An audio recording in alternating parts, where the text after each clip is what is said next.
Bienvenue au Starter du jour pour bien démarrer sa journée. Aujourd'hui, on peut te voler ton manteau, mais pas ton rêve. Laissez-moi vous expliquer. Une des histoires préférées, si ce n'est l'histoire préférée que j'avais lorsque j'étais enfant, c'est l'histoire de Joseph. Non pas que ma vie ressemble à celle de Joseph, absolument pas, mais il y a une dramaturgie qui est tellement spéciale dans sa vie qui vraiment, ça touchait mon cœur d'enfant. Et Joseph, c'est un garçon déjà très très jeune enfant, dans la petite enfance. Il a perdu sa maman qui est morte en donnant naissance à son petit frère. Puis un jour, lorsqu'il va devenir un jeune homme, un adolescent, son papa va lui offrir un manteau à plusieurs couleurs. Et on doit comprendre que c'était pas juste un manteau. Ce manteau représentait quelque chose de spécifique.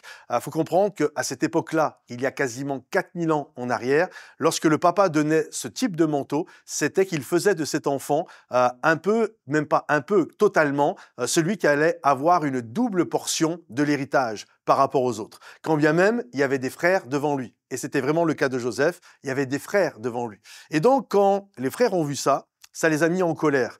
Et quelque temps par la suite, Joseph a été voir ses frères qui étaient en train de faire paître un troupeau. Et lorsqu'il a été les voir, la Bible nous dit qu'ils vont dire « Tiens, voilà le faiseur de rêves ». Et ils vont le prendre, ils vont vouloir le tuer. Puis finalement, ils vont se raviser.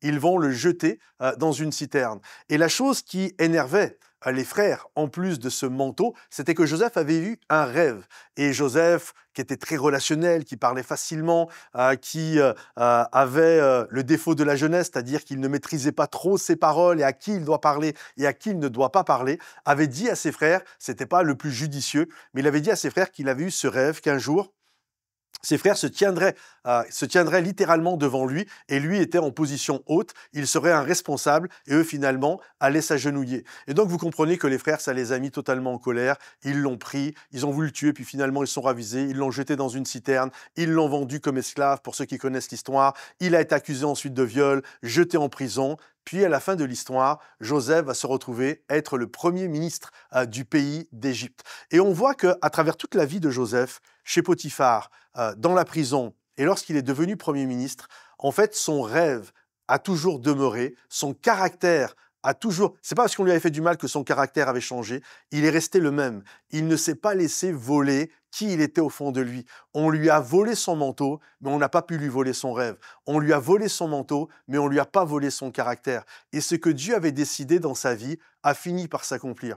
Parce que la réalité, la seule personne qui peut entraver le rêve de Dieu dans ta vie, c'est toi-même par une mauvaise attitude. Mais si tu restes avec un cœur droit et intègre, avec le caractère qui te caractérise quelque part dans l'intégrité, alors je crois que même s'il y a des frères, même s'il y a des gens qui sont jaloux, même s'il y a des gens qui veulent voler ton manteau, même s'il y a des gens qui veulent te jeter en prison, t'accuser faussement, faire de toi un esclave, la finalité, tu finiras toujours par accomplir ce que Dieu a décidé dans ta vie. Oui, mon avis, on peut te voler ton manteau, on peut te voler des choses, mais on ne volera jamais le rêve que Dieu a déposé sur ton cœur.